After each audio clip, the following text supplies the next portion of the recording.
Greetings everyone. Today we're going to be discussing about the exclusive right to lease for commercial properties. Very similar to the exclusive right to lease for residential, you're going to be representing a landlord and looking for a tenant and advertising the property. The only difference here is it's for commercial assets with this contract. Commercial assets fall into the categories of a shopping plaza, a unit within the shopping plaza, warehouse bays, office buildings and units within an office building, and a variety of other aspects of commercial real estate. You could use this particular contract and fill it out to represent the landlord and look for a tenant. So before we go into this particular contract, as always, our company is NIS Realty Inc. We operate throughout the entire state of Florida as of the time of making this video. We pay all of our agents 100% of their real estate commission. More information about how our brokerage works and how you could receive 100% commission can be found on our website, nisrealty.com, or look in the description below in this video.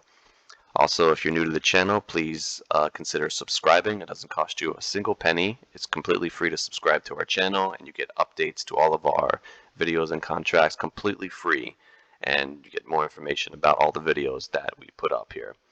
So that would be greatly appreciated if you could do that. Like the video and leave a comment. Definitely helps the channel. But enough of that. Let's get straight into the video and start talking about how to fill out this exclusive right to lease commercial contract.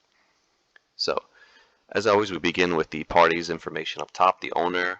A lot of commercial properties is in a company name, so I've rarely seen them in a personal name, so we'll just use a placeholder here.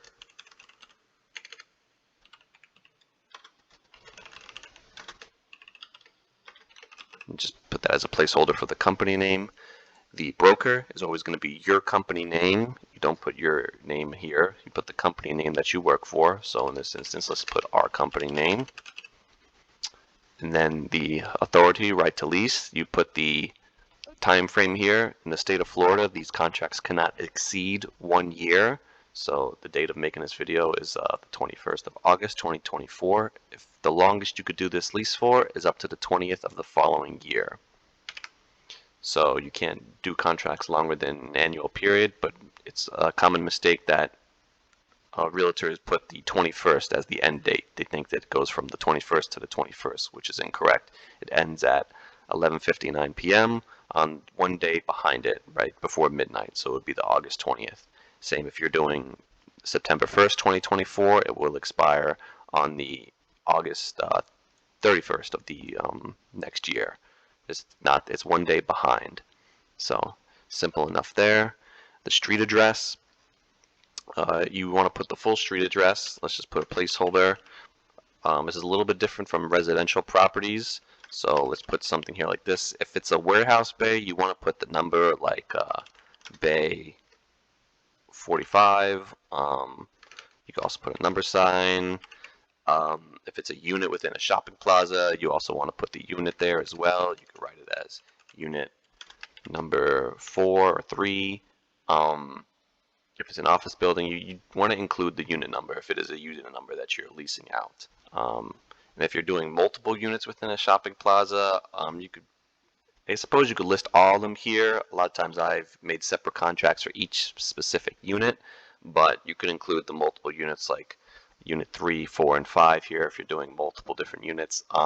My recommendation is do a separate contract for each unit. So if you're leasing unit 3, 4, and 5, I would create a contract for unit 3 and just fill this out and create a whole separate contract for unit 4 and unit 5. That's my recommendation.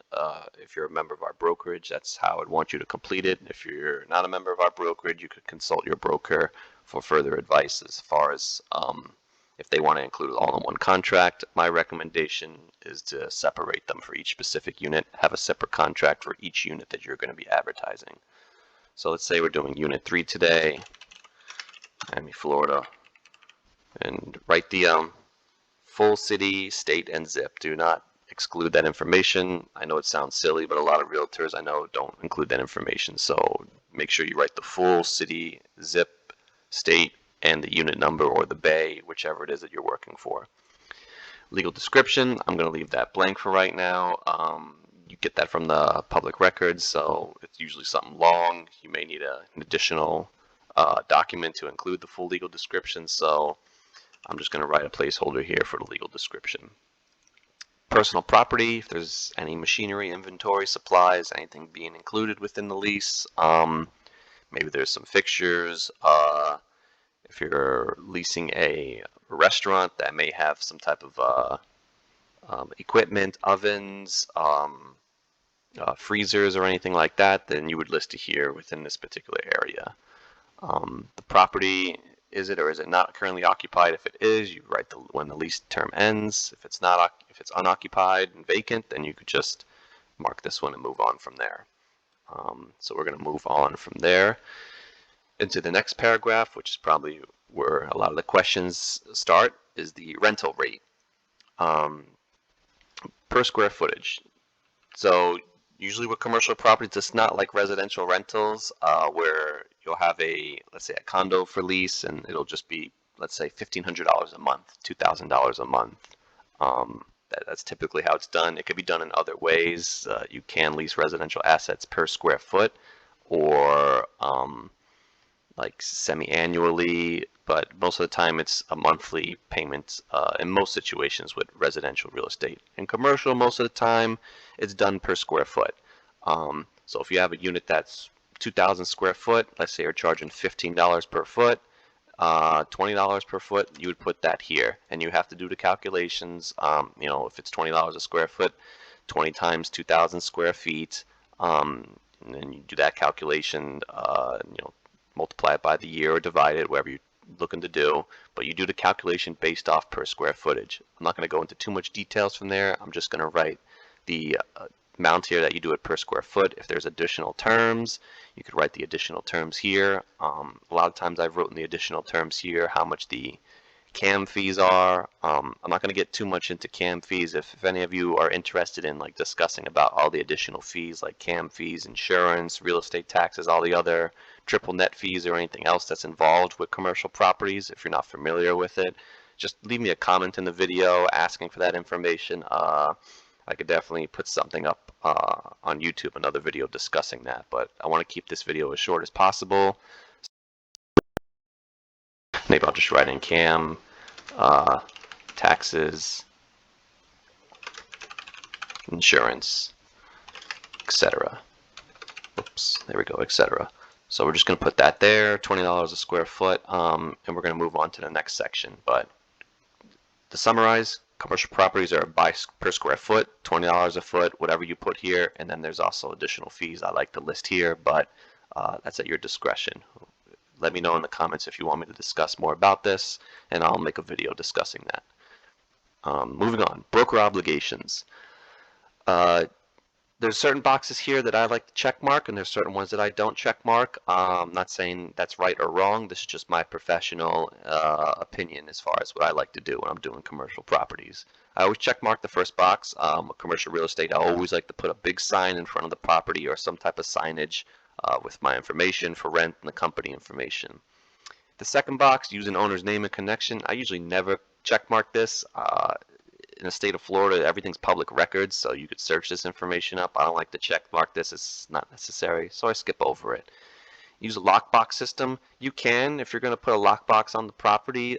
Me personally, I don't use lockboxes. I either have myself or one of my agents hold on to the keys, and I schedule showings accordingly, and make sure that I usually ask them information and screen potential tenants before I get serious and start showing the property. But use your sole discretion as far as putting a lockbox on the property. Me, I don't check mark this box, and I do all the showings, or I have someone on behalf of the company or I'm working with do showings to make sure there's no problems, the property gets locked up, and it's well taken care of. I don't like to take any risks with trusting other realtors, but that's my opinion. If you want to put a lockbox on the property, you check mark this box. I do check mark request a credit check on prospective tenants at owner's expense. Broker makes no representations as to the truth or facility of information provided by the prospective tenant or as to the financial integrity or fitness and character of the prospective tenant. I do check mark this in case the tenant and the owner wants me to do a background check or wants the brokerage to do a background check. In today's world, a lot of information can be easily falsified, and improper documentation can be submitted. So that's another reason why landlords will hire a licensed broker to make sure that that broker does their due diligence and does their own credit checks and background checks and everything on the prospective tenant. So I like to check mark this in case I need to do that. Screen the tenant to make sure that everything's legitimate and they have the financial means and qualities of what the owner is looking for as far as a tenant. So I do check mark this. I do not check mark execute lease on behalf of owner. As you can see here, you need a special power of attorney. You can do that. I don't do it. I don't like to sign documents on behalf of owners. I like to let the owners and the landlords sign for themselves and read over the documents themselves. I do not want that responsibility, even with a special power of attorney. So I leave this blank, but it's up to you if you're going to be doing that or not. Compensate cooperating brokers in the transaction except when not in owner's best interest. I do check mark this box in case there's another realtor or an agent or a broker that gets involved and they have a prospective tenant that they're representing. A lot of times I will work with them and compensate them a portion of the compensation that I'm receiving. It's all subject to negotiation. You don't have to offer any of your compensation to another broker, but I do, and that's just my professional opinion and how I do things because I'm motivated to find the best possible tenant. And if another broker that's representing a tenant is the best possible tenant for our listing, then I will work with them and compensate them, whatever I'm going to compensate them. So I check mark this box, but you don't have to if you don't want to. I recommend it. Withhold offers to lease property once owner enters into a binding lease agreement. I do check mark this. You don't have to, once again, but I like to withhold any offers. If I'm under contract and a lease is about to get signed, I've executed an LOI or a contract to lease, I like to withhold those offers for the time being because I'm already in process or we've already signed the lease and we're it's pretty much off the market at that point. So I check mark this box. It's up to you if you want to or not. Make a final inspection. I do check mark that as well. You don't have to, but I do like to have myself or one of our agents, someone we're working with, make a final inspection and inventory check of the property at the conclusion of lease, just to make sure everything's in accordance and looking correct. You could check mark the other box here and write something in here. If you have something else that you want to add, I'm not going to go into that, but that's what this box would be for. So this is the boxes that I check usually. You never check all these other boxes. Occasionally I'll do the other if there's an additional term that I'm going to put in, but this is my professional opinion and how I fill this out. So we'll leave that there. Advertising. Sometimes I check mark these boxes, other times I do not. The first box, box I, is display the property on the internet except the street address of the property shall not be displayed on the internet. If you're advertising the commercial units in the MLS or somewhere else, there are ways to advertise the property without listing the street address. You can do that. I normally don't recommend it for commercial properties, but there are situations, usually more seldom than not, that I would check mark this box and not display the street address of the property. But there are situations where the owner might not want the full street address displayed for just the public to view, so you would check mark this box for that. If you want further clarification and you're a member of our brokerage about this, you can feel free to contact us, but I'm just going to leave it blank because most of the time that's what I do. I usually never check box II here. It does not authorize the broker to display the property on the internet. In today's world, the internet's your biggest resource, so if you're not advertising on the internet, it's difficult to advertise the property. I've seen very seldom cases where the owner just wants you to put a sign and that's it, and maybe just advertise the property to your internal network. That can be the case, and I suppose you'd check mark this box for that, maybe this box too. But if you just check mark this box, it can't be on the internet, so you wouldn't need to check mark box I. I don't recommend this, but there are seldom cases where this may be the case of what you're looking to do. Maybe it's I don't know. It's a very rare case that you would check mark this box. I usually leave these blank, but I'm just going over this to explain it a little bit as clearly as I can. For simplicity purposes, I'd recommend just leaving these blank. Moving along. Oh yeah, if you do check mark these boxes, you would have the owner initial here. But enough of that. Let's move on to the more important parts of these videos, such as paragraph 6. Compensation. How are you compensated for finding a tenant and advertising the property? There's multiple ways you could go about this. It could be a percentage of the net rent. Most of the time, the way that I do it and that I see usually done is you do a percentage of the gross rent, excluding sales tax. Most of the time, landlords don't want the tax included because um, it, in my professional opinion, the landlord's not making money off of tax. The tax is taxed. It's going to the government entities. So there's no profits being made for the landlord. So usually the right thing to do, and this is just my opinion, is you only want to be compensated off of what profits the owner is going to make, which is usually the base rent.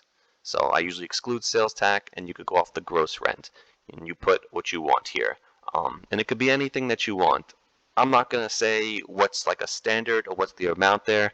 You just, that's going to be something, if you're a member of our brokerage, you could contact me and I could discuss that in further detail of what I recommend, but you put whatever percentage of the gross rent. I usually recommend, if you're doing these type of contracts, to base your commission off of the gross rent. It doesn't mean I'm right or wrong. It's just what I do in my personal and professional opinion, whether it be 5% of the gross rent, 10% of the gross rent.